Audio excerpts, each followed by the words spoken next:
I did have a clapperboard. Well done with it though. So, Hello, Dave. Thanks for inviting me. Present this. for you. Lever for your Harley. lever. So, it's a little bit noisy. We're here again with the podcast. It's a little noisy. We have the Muay Thai class going on at the moment.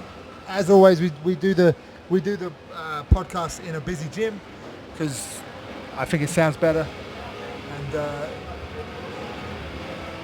people walking past, it's fine. Just walk past that way, perfect. So, yes, thanks for the lever. So, that'll keep me in gear. It will do. Boom. Right, so I'd like to welcome Adam here. Now Adam doesn't train with us anymore, so a lot of you, like a few of the guys were asking me, oh, who are you having to the podcast and everything, and I said Adam's coming, and they're like, well, why is he coming? He don't even train here, right? That is true. However, you did, it must be now, what, 15, it got to be a few years ago. 10 years ago? More? No, it's more than that. Because I've had my shop 13 years and I was training with you when I brought it. Right, that's right, yeah. So that's 15 years, Yes. definitely. Yeah. So, what would happen is I'll give you my little rundown, you give me your rundown. Okay. So what would happen is Adam would start training with me, and we kind of connected through like mutual friends and like having bikes and stuff. And I remember, I think I had an old XS 650 chop. That A death trap. That was a death Hang trap. on, I got that from you. I did. I did get that from you. You got it off one of my friends. Yeah, I did get It was that a from death you. trap. Yeah, it was a death trap, yeah. So that's how we kind of got connected, and I would ride past the tattoo shop, Yeah. and they would always try and weigh me down. I remember one of the dudes weighed me down to because I lived near there, and I would try and bump it up the curb and stall it and look like a right idiot, and be embarrassed and stuff, and then try to kick it, start it, because I had a kickstart. Man, that was crazy. So yeah. Oh no, when was that? It was a while ago. Cool. Long time ago. Got to be over 15 years. It must be over 15 years, yeah. But So- it was a good time, good energy around then. Also, so the reason why you're here as well, because obviously most of the podcasts I do has a link to martial arts, right? So I figured to get Adam in because you have a link to martial arts. I do. You, even though it was a while ago, you still did a few things. So introduce yourself to the viewers or viewer, Yeah, all right. whichever. Okay, name's Adam. Own a company called Horsepower Hairdressing. I think Dave touched on a few things, but what kind of happened about that time was, for an old school friend of mine, I met you. I was already training with Spirit of Combat, but And where was that? that was in Uxbridge. Uxbridge. And I still see those guys now. They're still good friends of mine. Are they still doing it? They are. Oh, right. I think they've been doing it nearly 30 years. Wow. It's 27 years, I think. I cut his hair the other day. They're still doing it there. They're a good bunch of guys. But I was looking for a little bit of one-on-one, because I cut hair. I was on the floor a lot more then. I needed someone that wasn't going to try and break my wrist, a little bit more sensible. The people that were teaching were great, but the people that were being taught, as you see in a few gyms, so I come to you and say, can I train just with you, because I've got to be a little bit careful, I can't be out of work. And that's how it kind of went from there. And of course the bikes came along, I was already riding, you were sort of getting into you bikes. at that time didn't have the horsepower hairdressing, did you? It was you just, I think at that time, because I remember you giving me a card. Yeah. And I think when I fought in the UFC and you I was sponsored still in me, West Drayton. you had a different. You was just starting the whole horsepower. I was thing. just starting horsepower. When I first met you, I still had a small barber shop in West Drayton. That's right. Yeah, which was Yeah. pretty wild. Yeah. And then I remember you, we was training, and what was it? So I must have got the bike. Was we? I think maybe I had the bike before. That's kind of how we met. I don't know. Was we training when I bought that bike, or did we train after? I remember you. I thought you had the ER 500 before you had the XS 650 No. chop. I It was had the other way round. Yeah, I had the chop. I had the XS650 chop. You did. That's it. Yeah, yeah. Then I crashed it. I got knocked off that, didn't I? Yeah. So I was, instead of like just getting a car, I thought I'll tell you what I'll do. I'll get a, because when I had the XS 650, I didn't really go out. You always joked I didn't go out the postcode. I think you boys got a nosebleed if you went out the postcode. I did. No, because what happened? If I was to ride it from say, Ruislip to Slough on the A40, and if I were to make it to Junction 2 to go training, I was happy. I was happy to get 18 miles out of it. The one time I went to the Surrey swap meet, Yeah. it broke down and I had to use a drill bit as a fuse. Like a screwdriver bit to get me home. I think when you owned that bike, you were on first name terms with all the AA drivers at the time. No. Anyway, what would happen? I'd get knocked off that and I would buy the ER6. That's right, ER6, sorry. Yeah, That's what I would yeah, do. nice bike that too. Then you got me another bike, That was the you got me the Sportster. Sportster, Yeah, which I still have now. yeah. So, but yeah, I must have, I don't know if you was training with me before or after I got that bike. It was around the time. I think around the time you got the XS 650, I wanted to get fitter. I was in a motorcycle club at the time. There was a lot of smoking, drinking, all that I kind of remember- carry I on. remember- Poor tell diet.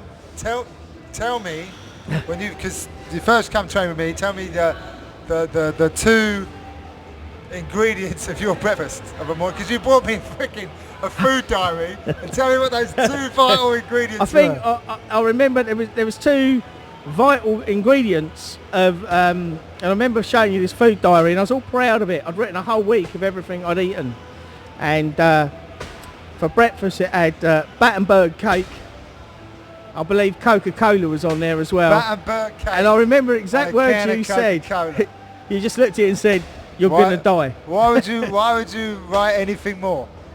You didn't even read the rest of it, Dave. You didn't need to literally read read it. the first two things and said, "You're gonna die." I didn't need to read it.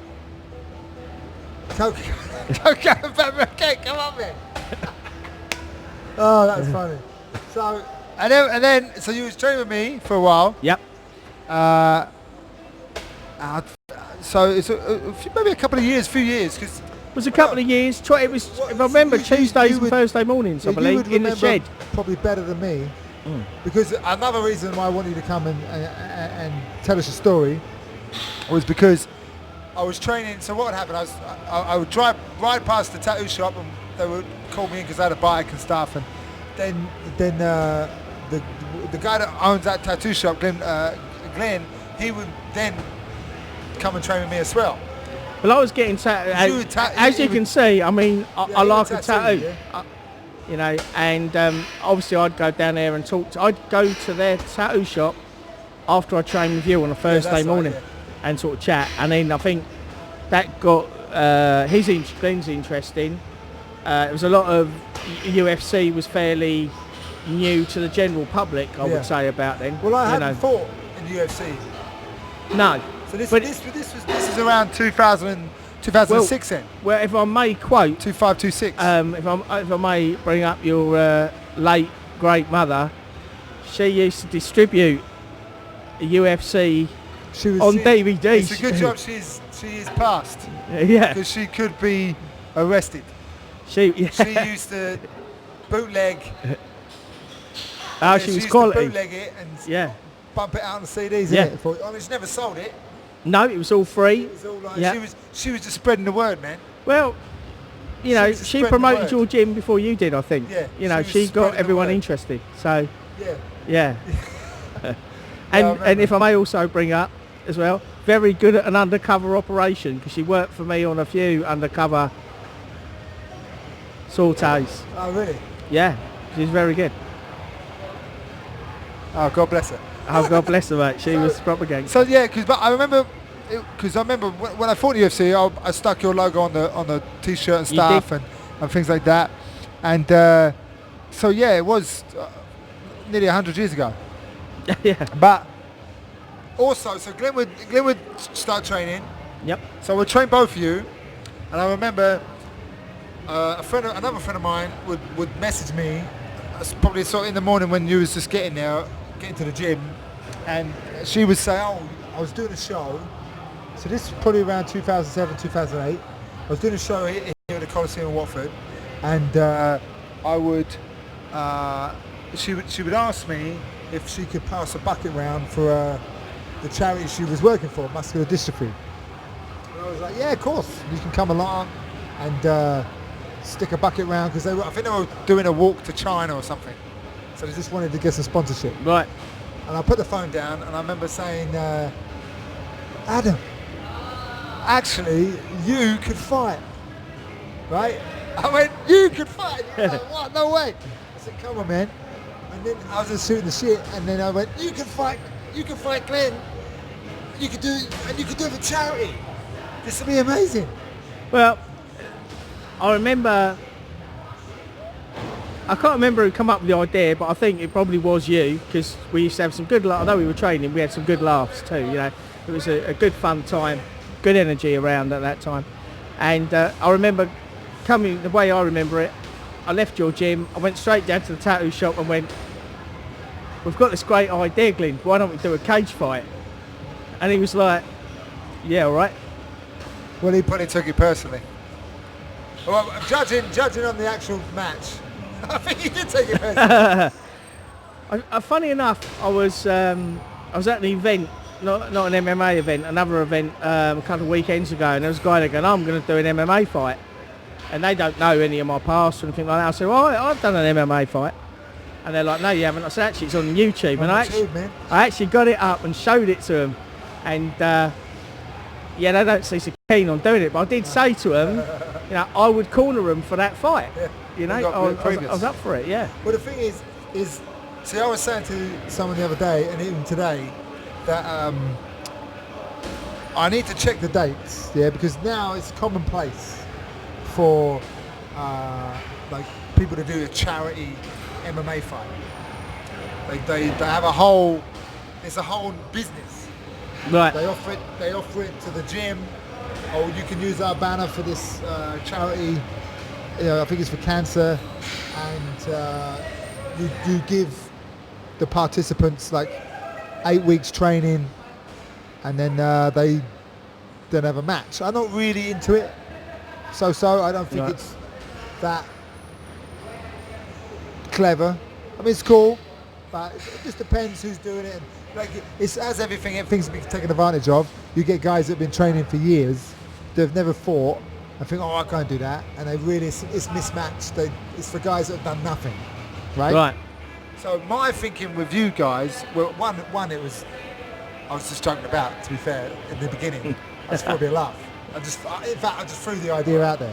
I didn't realise that you two would run with it. So what would happen is I would train the pair of you for 6 weeks, right? It's about 6 weeks. Twice a week you would train. Yep. Oh, you wouldn't train together. I would train you both separately. Yep. And then to make it all like, to make it safe, yeah, I refed it as well. Yep. I say ref. I didn't realise how good of a ventriloquist I was. You were good. Because I remember you two, I remember telling you before, I pulled you both in the middle of the cage and went, right guys, remember, yeah? Remember, you're friends, yeah? And then that was it. You come out trying to kill each other. I was like, I'm like, no, don't get, no, no. Well, what happened was we sat down probably a week before, went to a cafe in Ruislip Manor, sat down and sort of said, look, you know, we don't want to lose a friendship over this, because people started getting a bit more into it, you know. Oh, well, most people do. Like, I remember like people outside, they don't see it. Yeah, they see it a lot of people were, you know, sort of, you know, trying to get us to badmouth each other, and we're still good friends now, you know. Yeah, so we sat down and said, you know what, you know, it's not going to affect our friendship. That's what it was. But the comedy moment I can remember being in the cage, and there was a lot of people there as well. I didn't really take that. The arena was packed. Yeah. It was like and I can remember, 16, maybe more. I don't know if I've never really asked this, but I don't know if other fighters have have experienced this, and I'm not saying I'm a fighter. You know, I was just Well, giving it a go. You went in, But done it. I remember my arm being in a lock and looking at my own arm, and it was almost like it wasn't my arm, thinking he's not doing that properly. And then listening to you, and you're going, stop it, Glenn, you're going to break it, and I'm trying to tug my arm out. So, It was it. I mean, I was just trying to help you to fulfill a dream. which you did. Because, you was past like your prime, as in like fighting. I mean, you were training, but the pair of you only wasn't like fight training No. before we organised the match, because the pair of you were just training for fitness.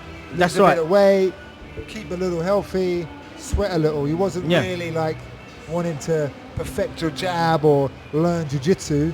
You would just, you would spar, but you would use the martial art as a medium to just get in shape. Yeah, and I think, like I say, I enjoyed the energy around at that time. You know, you were fighting a lot, and I was still I just finished. yeah, and there was a lot of people, really. Well, and we were riding on the back of that. You know, we were following you around, watching you fight where we could, and it was a good thing. We would all go out together and watch you fight, and then training with you, and then the laughs we had, sort of, and it was all good. yeah, so it's probably your fault I've got body tattoos. No, it is your fault. yeah, no, it is completely your fault. It's my fault. Yeah. Okay. That's what would happen. No, it's well Actually, I can remember you saying you'd never get tattooed. Yeah. Because it blocked your lymph nodes nodes, and it'd kill you. It would kill you, yeah. It's true, that is. It's true. So yeah, I'm Because basically. what would happen is a friend of mine, it's well over 15 years. Yeah. Because a friend of mine, friend of mine, Conway, would die. He died on the set of The Batman about 14, 15 years ago. And what would happen is I would ponder the idea, because what would happen, he used to come train with me, and he was like in special effects. But it was, because he trained very intermittently, he wasn't like amazing, but he was competent. But I would spar with him and beat him up a bit. And I think when he died, because he's a Maori, yeah. So I think it got into his spirit got into my psyche, my mental state, and said, "Oh yeah, get a tattoo from me, Dave. But tell you what, get it on your ribs, because that'd be nice. That'd be all the beatings you give me. That will make up for it." And what I would express my said idea to you, and knowing that Glenn, for instance, is a good tattooist and have like a year to 2 year waiting list, I got plenty of time to talk myself out of it and ponder the idea. I think I talked you into a quicker appointment, didn't I? No, this Did I not? Okay. So I would go to the wake, and it was all a bit crazy, the wake, and it was like, it was a 2-day affair. Even like Christian Bale turned up. It was a really weird, but like special event, And they did the haka and stuff, and then his father-in-law would like say that he was connecting to the spirit and stuff, and it was pretty like intense, Oh no, was it? I think it's in a gazebo, so technically it wasn't intense, but still. And I'm like, yeah. I could hear him in my ear going, "Yeah, get tattooed, Dave. Get it on your ribs, yeah." And I'm like, and I said it to you, I think. And then I remember we trained one morning, and then you went off, probably go to the tattoo shop, and then you drove up to my house. I mean, what have you done? What, Dave? I've got a cancellation next week. 2 weeks time, you're in, because I think you was getting tattooed every 2 weeks, right? That's right. Yeah, every 2 weeks. Every 2 weeks you're getting something done. Yeah. I can't make 2 weeks time. Do you want it? I went, yeah, I think I'll take it. I mean, that's a hell of a tattoo. First one on your ribs. Well, I remember Glenn going, it was just about to start. He went, "Oh, good job, you're a fighter." And I'm like, "Why?" Because we would have talked you out of this. This is the worst place to get tattooed for the first time. Yeah, it is, yeah. And I can confirm that. I think I turned into a Maori. Yeah. I was like, I don't know what happened. I can remember the standard joke I remember with you at the time was that still needs touching up a little bit, and you were like, "Nah, I'm not going back." I've gone back on it. You have gone back? I've gone back on it twice. Twice? Yeah, so I had a bit more done up top. Right. And then I had surrounded it. Wow. So I've been back there, but this one, wasn't too far after it, long after it. This one, the last one I done, plenty of numbing cream. Plenty. But yeah, that's a horrible place. So yeah, technically it's your fault. I got tattooed. If you think that I'm never ever going below the t-shirt line, and you're never getting tattooed at all, we we've done all right, haven't we? We've done all right. Yeah. Covered. Yeah. Yeah. Well, the trouble is it's very much like the fight. The idea gets thrown out there, and someone else just runs away with it. Right? I think the fight as well, if I remember rightly, there was 3 things that were going to happen for the charity. No, don't bring this up. Yeah, I think we should bring this up, right? Me and Glenn were going to do a cage fight. No, what happened is You two and started Glenn were turning gonna around. cut I hair. was trying to help you fulfill a dream. You and Glenn were going to cut hair, which you did at Which my we did shop, do. and then you and me were going to tattoo each other, which never happened. Well, you ain't got nowhere to tattoo. I've got space. To be fair, I can't draw, so yeah.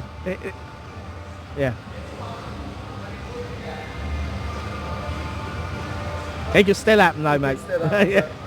Now you're throwing it out there again. Yeah. Well,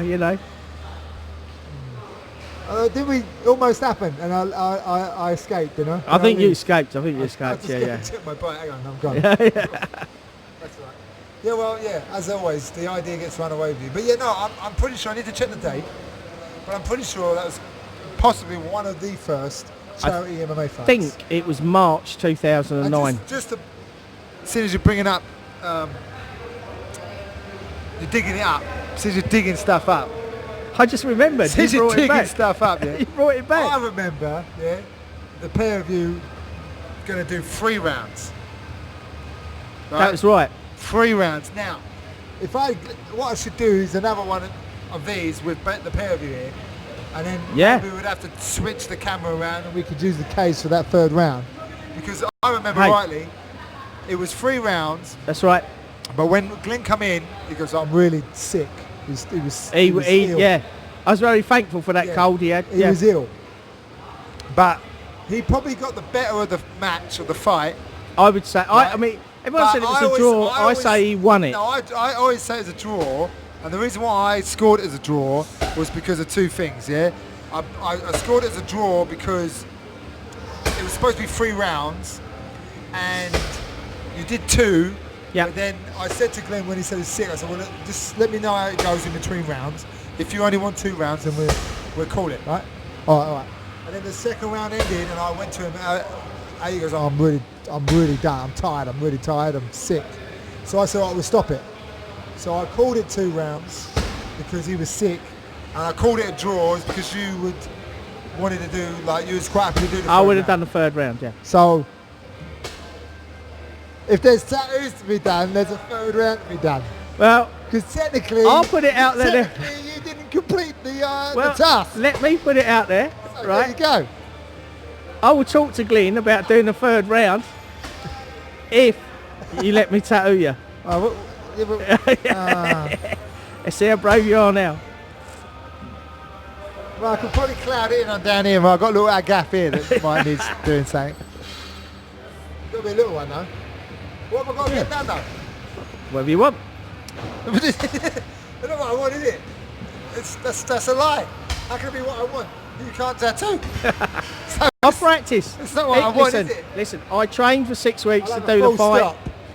We'll put a full stop. I trained for 6 weeks I'll to have do a the full fight. stop. I trained for 6 weeks to do a Oh my tattoo. God. Anyway, that's another story, yeah. Before we get ourselves into more crisis. I didn't know you was bringing Hey. trouble. Shit, man. So, no, you can't tattoo. That's ridiculous. That's ridiculous. So, going back, so you would train. So the match. So you would still continue to train after the charity fight, right? And right then, up until I'd probably say 3 years ago, maybe. yeah. Because the reason, because we used to train in my first ever like gym, Yep. which was my shed. I might have a picture on the wall. But it was my 20-foot by 15-foot shed in my back garden, Yep. the workshop. And then for me, because you've been there to see how I've evolved my business, and I would take a lot of business advice from you along the way, because obviously you was running yours, but probably you was much more commercially, much more I don't know what the word, not seriously, but more. I think I had an opportunity to be on the high street a bit quicker than you High were. Street. There you go. You know, I'd had a shop, a small shop on a back street for a long time. Yeah. I'm not on the main high street now, but I'm as close as you can get. No, you're you're town centre. Well, You're town yeah. centre, son. next to the As church. As am I now. As are you. As am I. But do you know what? I think on those Thursday morning for me always used to be the time we sort of get a bit more sort of, I want to use the word spiritual, but there's another word, I can't think of it now, that where we fired off each other. Got a bit deeper, ideas. got a bit Deep, yeah. Got through some ideas, brainstorm. Yeah, so in those I like to think it was 1 minute rests, but they're probably 3 minute rests in between sparring for me, or more.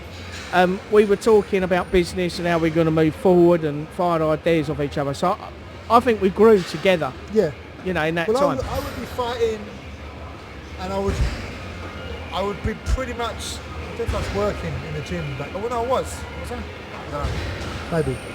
But I would be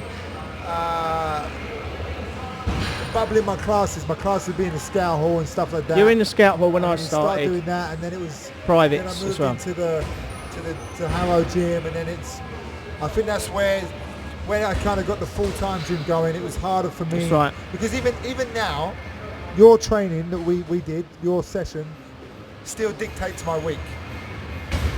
Still, Right. yeah. So what would happen? So my timetable is the way it is because of your sessions that we would do. Because I don't teach on a Tuesday morning or Thursday morning. Right. Those 2 days were always the days that I didn't teach in the morning because I was training you. Right. And that's how it stays. So does that mean I can come back? Not really, I do other stuff. I have a rest. But if you want to come back, of course. You're an older guy, you know, you need to rest. Yeah, but yeah, that's how it would turn out.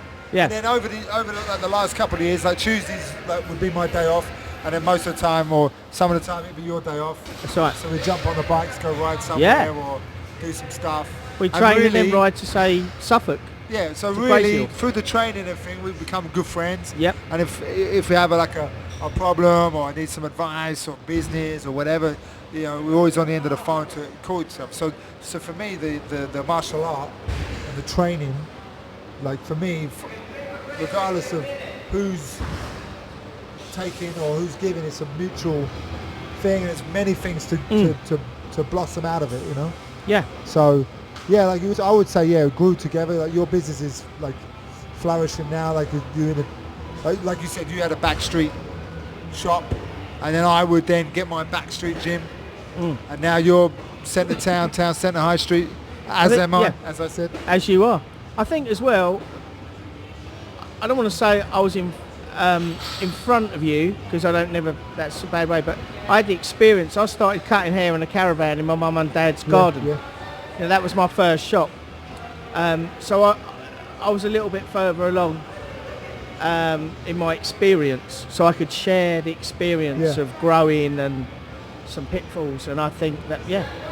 Well, I would use that as well, because I would use that, even though my business is a different business, it's still business. So And, you know, life is life. And you can always try to use a method that someone would use in that portion of life over here. Like, like for instance, I would use your experience in hairdressing from my experience in martial arts. It's always, and vice versa, you know? yeah, So, yeah, it would, you know, for me, especially my martial art trainers, your mind has to be open all the time, you know, and you can always, that can work for me. And sometimes no one's done it before, but sometimes it's been done before, but you do it your own way and stuff. And I think I learned a lot of that from you, like doing it kind of your own kind of way. It wasn't, you were doing it, but then you was like, because I remember one time you did conform a little. I remember you like trying to grow your hair a bit. I'm not Well. not wear like a suit or like I don't know what he's trying to do, like a comb over or something, or I'll tell you what. beard No, or whatever. what happened with that was when I brought my shop in Uxbridge. My dad sort of sat me down and sort of said, look, you know, stop mucking about. You know, this is. And to be fair to him, he has since sort of said, you know, I'm proud of everything you've done. Not everything you've done, son. I'm proud of what you've done. But at the time, he's like, you can't make your shop like a motorcycle shop or a tattoo shop. You've got to try and be a bit more sensible with this. So I started growing my hair a bit, and I could grow my hair then. I wore shirts, and a lot of my customers aren't. I mean, I've got a lot of alternative customers, but a lot of straight business guys, you know, that come to me.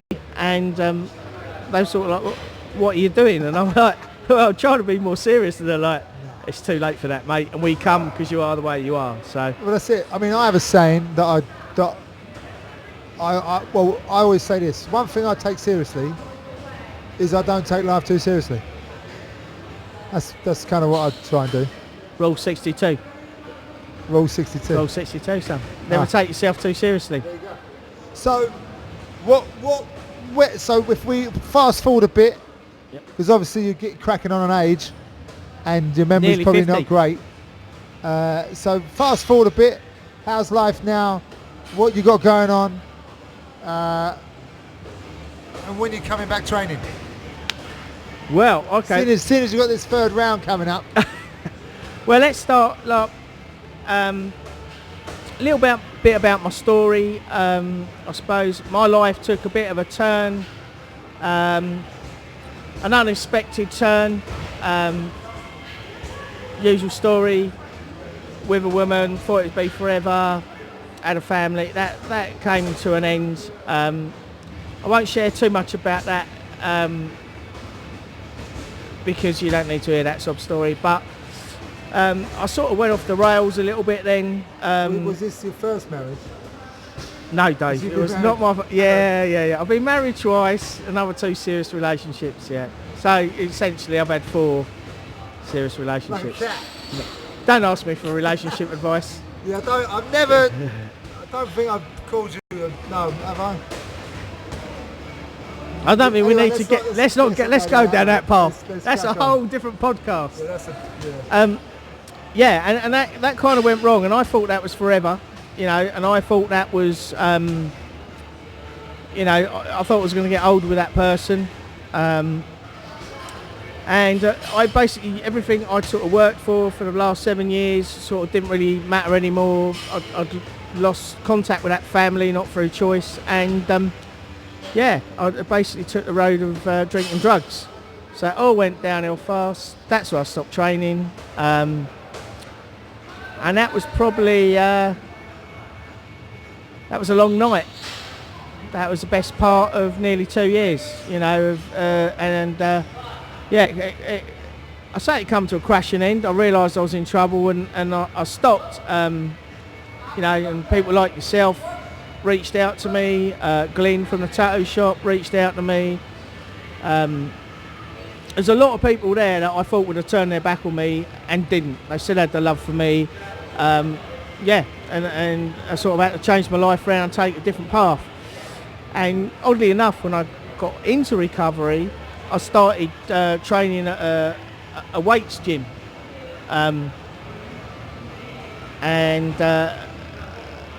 Then my business took a bit of a rocky time, and that had to go due to costs.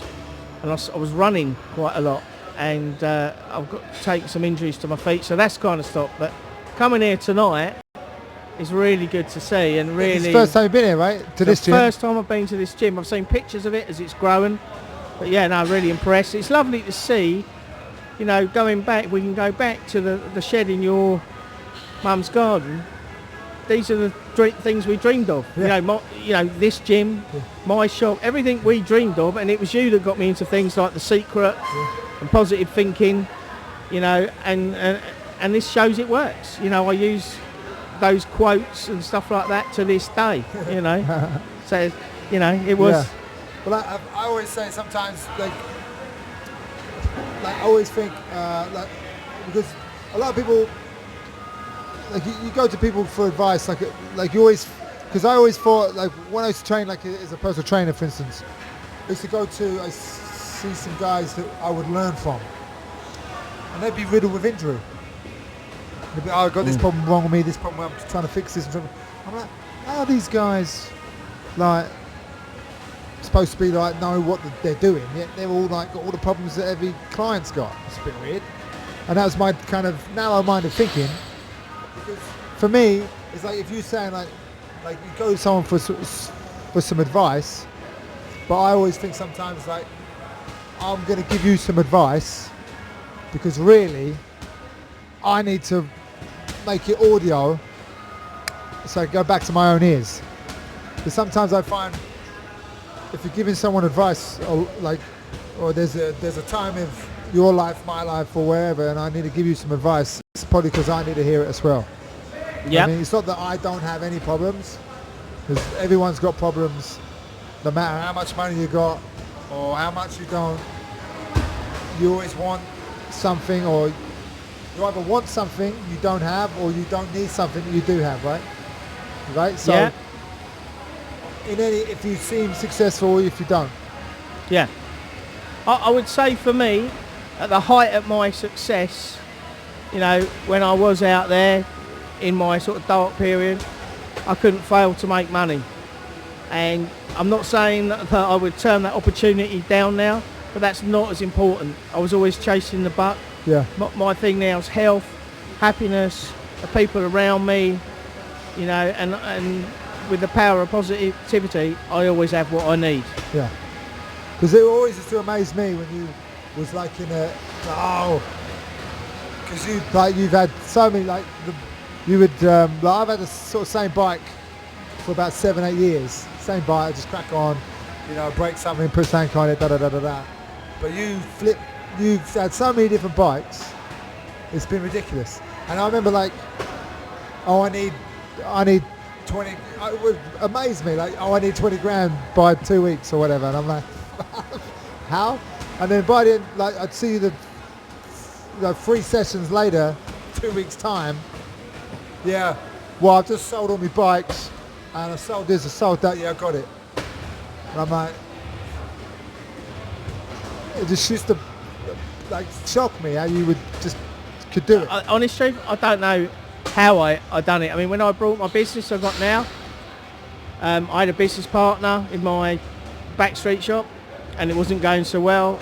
And I just got on my bike one day, rode down to the guy, and went and asked this guy for a job. So I thought, I'm out of here, you know. And he said, well, actually, I'm selling the shop. I said, all right. And he said, how much do you want for it? So we cut a deal. I agreed the deal. I didn't have any money. So I walked away, and I was like, wow, how am I going to get this money, you know? And that was a fiver. It wasn't a fiver, no, there's a few more zeros after that. And yeah, I just basically put all my bikes up for sale. I had a few investments, but nothing great, you know, sort of 3-5 grand here and there. I borrowed some money off my dad, that's why I had to take it seriously. But, you know, I supplied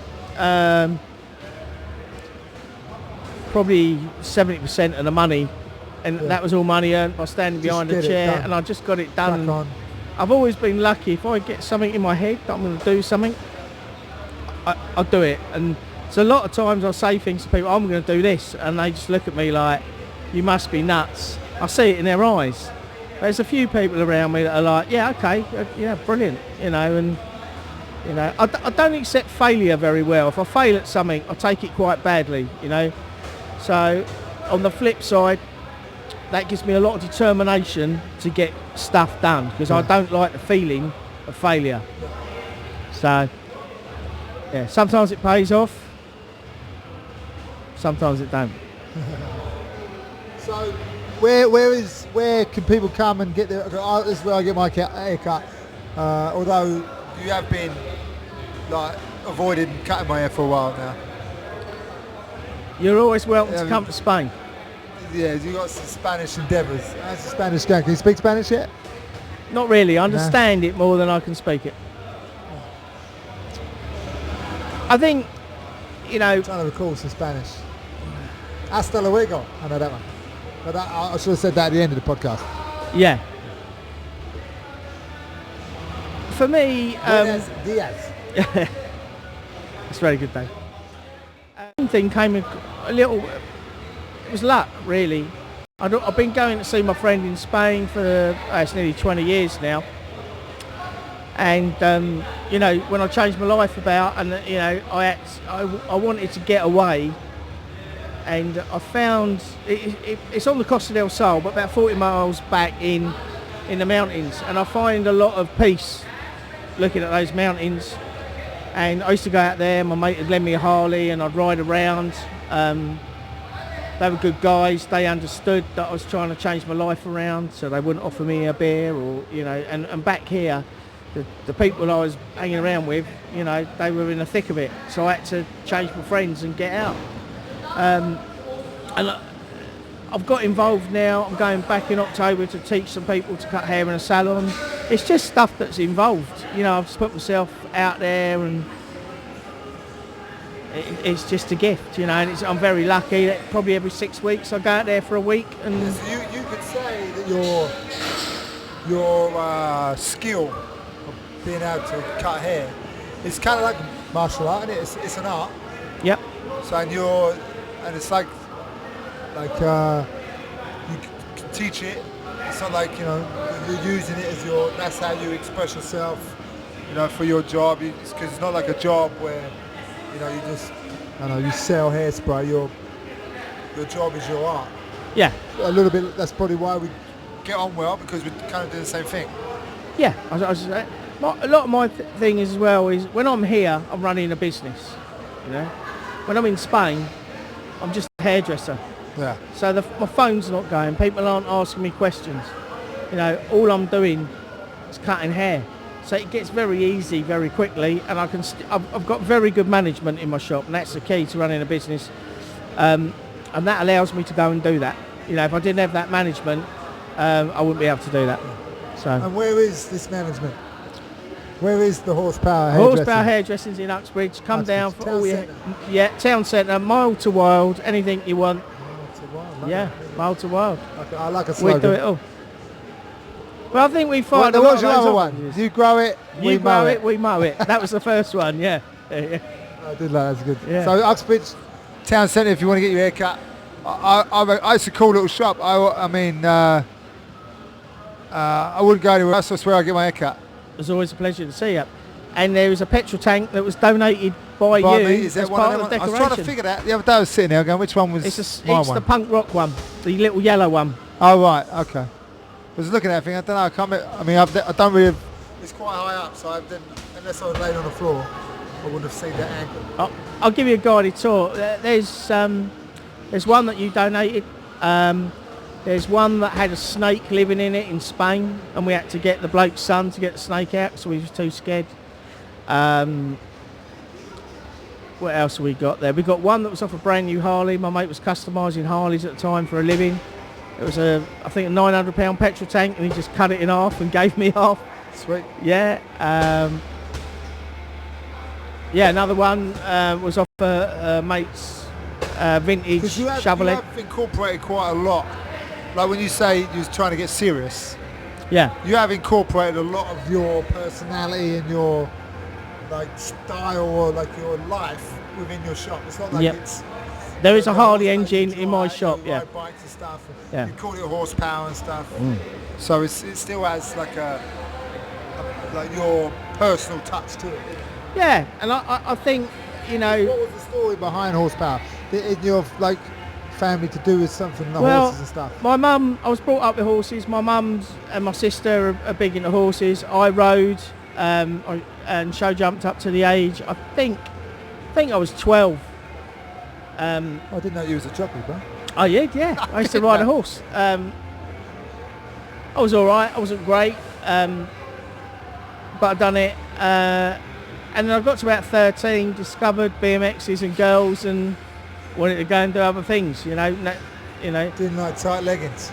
No. No, you probably did wear them. didn't Well, probably yeah. Well, that's another podcast in itself. But you know, really, for my love of the female form, as you've discussed, you know, for as good as marriages, maybe I should have stayed with the horses. There's a lot of women there, you know. But So the horsepower was a Well, homage. The to your- there was the link with the horse, to but your the your horsepower previous. comes from horsepower on engines of motorbikes. And a good customer and friend of mine who lives in Taiwan now, I was cutting his hair when he was in university in Brunel, and I had my shop in West Drayton, and then he come in one day and said, I've got a great name for your shop, Horsepower Hairdressing. So that's where it come You from. ran with that. Yeah. Well, I won't. I mean, we could sit here and talk for hours, but just so you can get home and get some dinner or whatever. It's been great having a chat. Thanks for inviting me. Thanks for telling us a little bit about it, giving us a snippet of how you've come to sit on the couch. And if we get more than 2 viewers, maybe we'll get you back in. Yeah, hey, Well, actually, we maybe get you back in with the Glynniff. And do the I did third mention round. it to Glenn when he was tapping in the back of my head today. Do you want to come down tonight and have a chat? And he's like, nah, don't do talking. Yeah, he don't like. No, yeah, I He's didn't not- ask him. He's No. not a talker, is he? But I think if you could get him in here, it'd be a good talk. You know, he's a cool guy. I have to give him like espresso. Something. I must admit, when I'd done that cage fight and I was looking at him on the other side of the cage, I didn't remember him being that big. And if anyone does watch the YouTube I'll try. thing, I'm gonna find it. I'm gonna yeah, link it with this. well, I video. actually run towards him, and I wasn't running towards him. Because didn't Max was filming it, so he did it on an old zip thing, Yeah. and I just remember him going, oh. I think if you want, he goes, Oh, oh shit. shit, Oh, they're this- meant to be friends. Yeah, I remember something like that. I'll try Yeah, and find a video. yeah, good times. Good time. Well, thank you very much, Adam. And like I said, if you want to go get your hair cut, see Horsepower Hairdressing. Is it .co.uk? Is it? That is correct. But Yes. get down there, Uxbridge Town Centre. I mean, if you go to Uxbridge, you won't be able to miss it. You'll see the little bike hanging around. There's a new bike. There's a New rusty bike. old bike, Yeah. a beach cruiser with a sign on it pointing you to us. Bosh.